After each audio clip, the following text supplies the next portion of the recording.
จะได้เงินจากล้านเอ้ยคอยคือว่าเจ้าสิได้แต่ความด่านตีคอยนี้ตายมานี่นะเป็นแผ่นดินสุดท้ายคอยบ่ปบได้เรื่อยคอยสู้ได้คอยปักลักสู้เจ้าเลยได้คันมาแตะเทิงตัวนี่ก็ตัวเลือดแลกเลือดโลดได้หมายก็ว่าแลกกันโลดได้บ่ได้สิถอยเจ้าเด้อเขาบ่ได้ถอยหน้าเจ้าเด็ดขาดแหละไผสิมายั่วไผสิมาเหย้าไผสิมาตบมาตอมบ่มีทางเขาบ่ถอยเจ้าดอก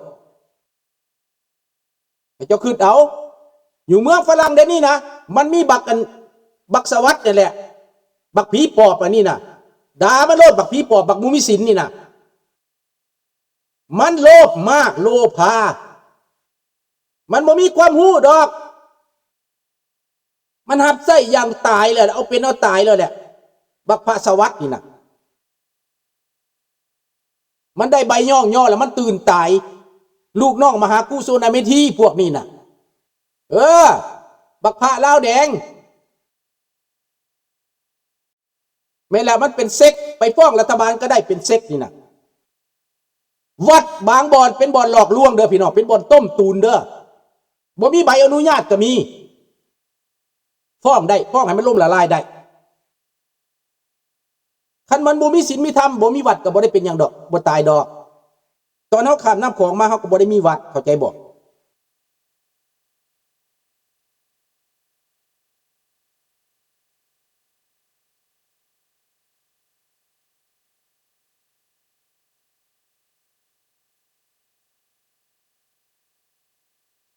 ให้คิดเด้อพี่น้องเด้อถ้าเฮ็ดบ่ถูกน่ะมันเป็นความแตกแยกได้ถ้าเฮ็ดถูกเฮาเป็นอพยพถามว่าเฮาเป็นสีใดเฮามานี่นะบ่แม่นเรื่องการเมืองบ่แม่นจักดีพี่น้องเฮาเป็นคนหนีตายเฮาเป็นคนพัดถิ่นเฮาเป็นคนหนีบ้านหนีเมืองหนีจากภัยพิบัติอันนี้เป็นอันเดียวกันหมดเว้าเรื่องหลักการบัดนี้ถามว่าเขาเป็นพวกลาวแดงมาคุ้มครองเขาได้บ่เขามีสิทธิ์มาแก้ไขมาวุ่นวายเขาได้บ่มีเขาบ่มีสิทธิ์เขาบ่มีสิทธิ์ได้ท่านนี่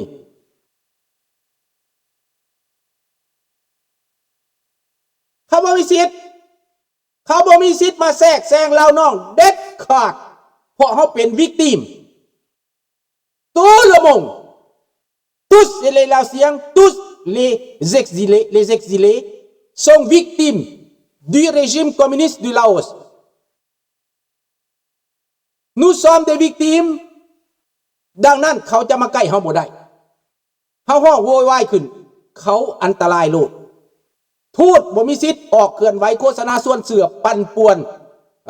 คนที่เป็นซิโตเยนฝรั่งเศสคนที่เป็นซิโตเยนแคนาเดียคนที่เป็นซิติเซนอเมริกัน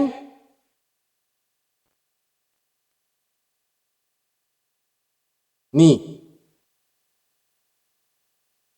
ดังนั้นพี่น้องให้คิดคัก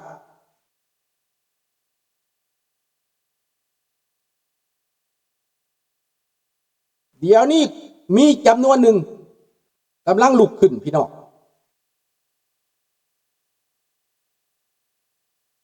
กำลังลุกขึ้น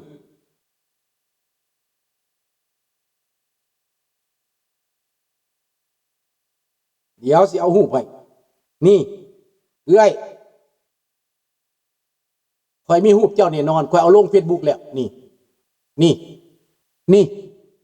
แหละเอ้ยไม่คงยืนอยู่กลางหันผู้หญิงหัน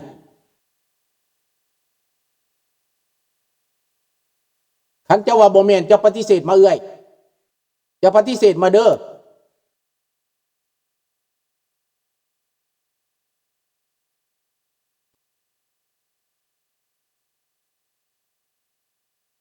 นี่พวกถือใบย่องย่อเต็มอยู่นี่นะ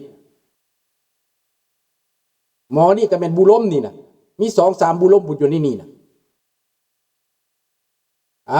เบิ่งเอาเด้อ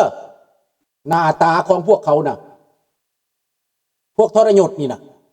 มันทรยศพระมหากษัตริย์มันอยู่นี่เบิดนี่นะ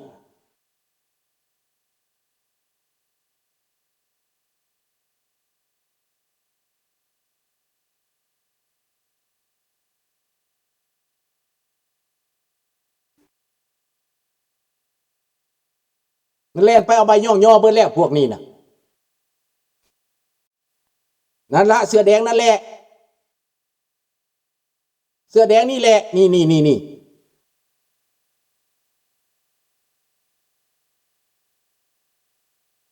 ปฏิเสธหรือยอมรับเริ่มแต่นี้ไปคอยสิดาเจ้าถูกมือเขาจะบทยอมรับคอยสิดาถูกมือพวกน้ำสกุลบุรพนี่เตรียมเจ็บไปโลด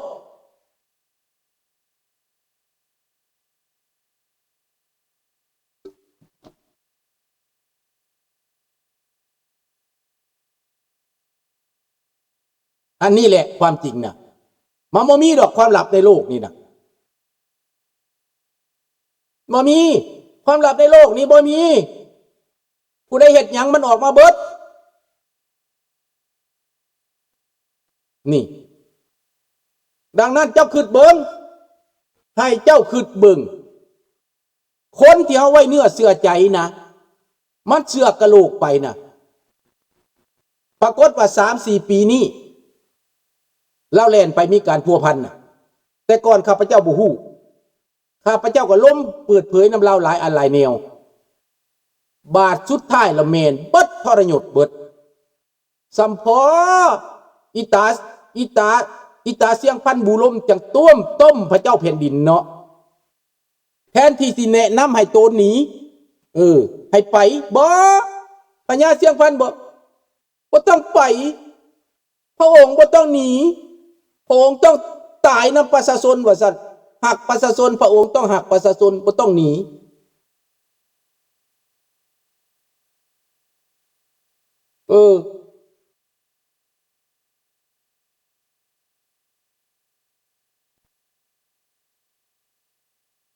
คนทางเหนือเป็นจังซั่นละแม่นบ่มีบุญทรยศเนาะโอ้ทรยศเนาะ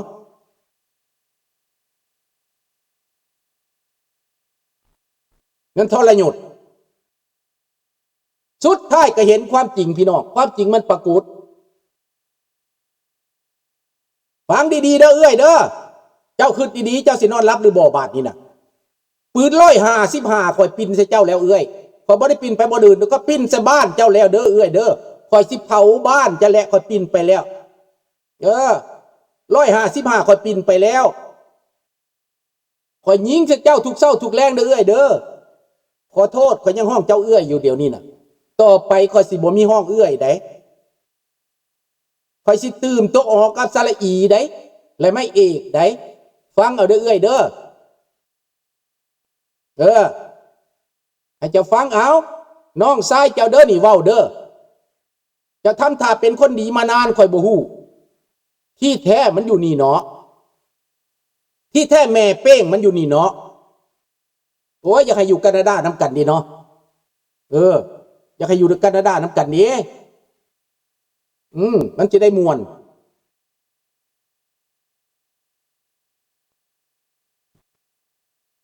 ทีนี้บักหน้าจืดบักหน้าแหลมมึงฟังไว้อยู่นี่นะมึงฟังไว้กูด่ามึงเศร้าด่ามึงแรงบักหน้าจืดบักหน้าแหลมมึงอย่าทำตาภูมิใจเดี๋ยวมึงก็เจอเดี๋ยวมึงก็ฮู้บาปกรรมตามสนองมึงแล้วย่างกะจิงจะและขาเยกและใกล้สิไปแล้วย่างเยกยะเอาโตกะสิบ่รอดแล้วมันอยากดังตอนชีวิตจบพี่น้อง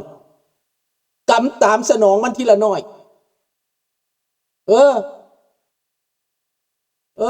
มันเส้นแล้วพี่น้องเอ้ยตั้งโตบ่ติดแล้วย่างไปก็บ่มีไผสะอ่อนดอกเขาบ่เลี้ยวเบิ่งคนเขาบ่เลี้ยวเบิ่งสิเอาเงินมาซื้อสิเอาเงินมาฟาดหัวเขาก็กินแต่เงินเอาแต่เงินสิซื้อเหล้ามาให้เขาก็กินแต่เหล้าเขาบ่ไปนะมึงดอกบักผีปอบเขาบ่เอานะมึงดอกความชั่วนั่นน่ะความชั่วของมึงหลายนักหนาสาหัสมึงเฮ็ดไปโลดบักหน้าจืดมึงทรยศมึงต้มตุนบักทรยศต้มตุนนักต้มตุนใหญ่กูฮู้เบิดกูสิเปิดโปงมึงบ่นานหลักการของมึงกูเปิดโปงได้เพราะกูมีหลักฐานบักหน้าจืดมึงหนีบ่รอดดอกการต้มตุนของมึงกูจับได้เบิดมึงสิไปใส่เดี๋ยวมึงจะเจอนักกว่านั้นอีกบักต้มตุนนี่นะ มึงก็คักความห่างความมีของมึงน่ะมึงสิลงยับต่อไปถ้ามึงเฮ็ดบ่ถูกนะเทวดาสิลงโทษมึงเด้อ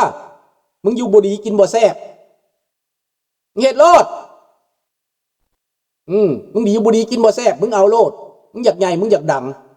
มึงอยากเป็นข่อยแก้วแดงมึงอยากหับไส้เผด็จการมึงไปโลดองค์กรการช่วยเหลือของโลกข้าพเจ้าบ่เห็นไปด่าเขาสภากาแดงบ่องค์การสากลบ่มนุษยธรรมบ่ UNHCR บ่เห็นมีไผไปได้ว่าเพราะว่าเขาไปเขาบ่ได้ไปเขาบ่ได้ไปสู้รัฐบาลเขาไปเขาเป็นเองได้ปังดังเขาเอกราชเขาบ่ได้มาแทรกแซงการเมืองเห็นบ่ล่ะเขาอะโปลิติกเห็นบอกเขาอะโปลิติกเด้นอนโปลิติกเด้ขอบใจน้องจันทวีเด้อขอบใจเด้อที่ให้กาแฟมาเด้อ$20เนาะใครน้องอยู่ดีมีแฮงเด้ออยู่เย็นเป็นสุขเด้อขอบใจหลายๆให้กำลังใจมาเนาะเฮาเป็นวิกติมจากเขาเฮาเป็นผู้ได้รับเกาะรับกรรมจากเขาเขาบ่มีสิทธิ์ที่มาข่มขู่เฮาเขาบ่มีสิทธิ์ที่มาทำลายเฮาให้มันอ้าปากขึ้นแม่ข้าพเจ้าเตรียมอัดไว้เบิดทุกอย่างเอาแม่ให้มันเฮ็ดโลด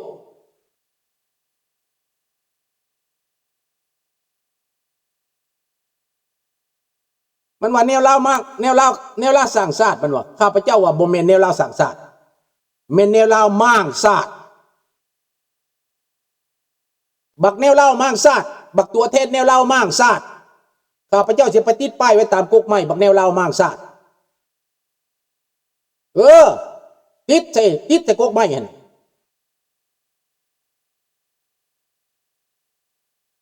เอาเป็นจังซั่นโลดนี่คือความจริงพี่น้องอย่าสิให้เขากำเริบเฉิบสาวอย่าสิให้เขาลุกล้ำเฮาอีกเฮาลบเฮายอมมาโดนแล้ว50 ปีเฮามิดเฮาเงียบคิดว่าจะได้รับความสงบสุขคิดว่าจะอยู่เย็นเป็นสุขคิดว่าสังคมจะอยู่ดีมีแห้งคิดว่าสังคมสิสามัคคีคิดว่าวัดว่านั่นจะเป็นบ่อนพึ่งผ้าอาศัยสุดท้ายแล้วมันเป็นบ่อนเขาแทรกแซงพี่น้องจุดอ่อนของเฮาก็คือหยังเฮาเอาครูบามาจากประเทศลาวครูบามาจากประเทศลาวมันถูกเสี่ยมสอนมากกว่าได้จังได๋มาแต่ว่ามานี่สิมาเสี่ยมสอนพวกเฮาบ่มีทางเจอดีๆโลดเจอโลดครูบาองค์ใดมาสิวางแผนสิวางแผนจัดการปอกโปตนอยู่นี่น่ะวางแผนโลดให้เจ้าวางแผนโลดอยู่ดีก็ดีอยู่บ่ดีก็บ่ได้ดีแล้ว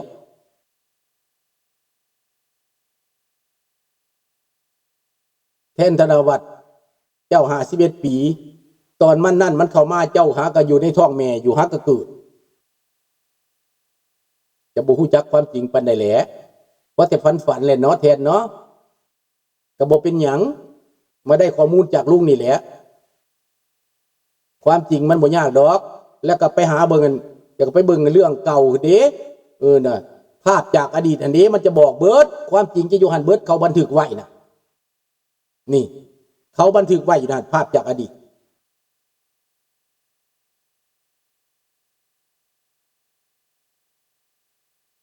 ตั้งแต่ก่อนมีบักหนึ่งอยู่เมืองฝรั่ง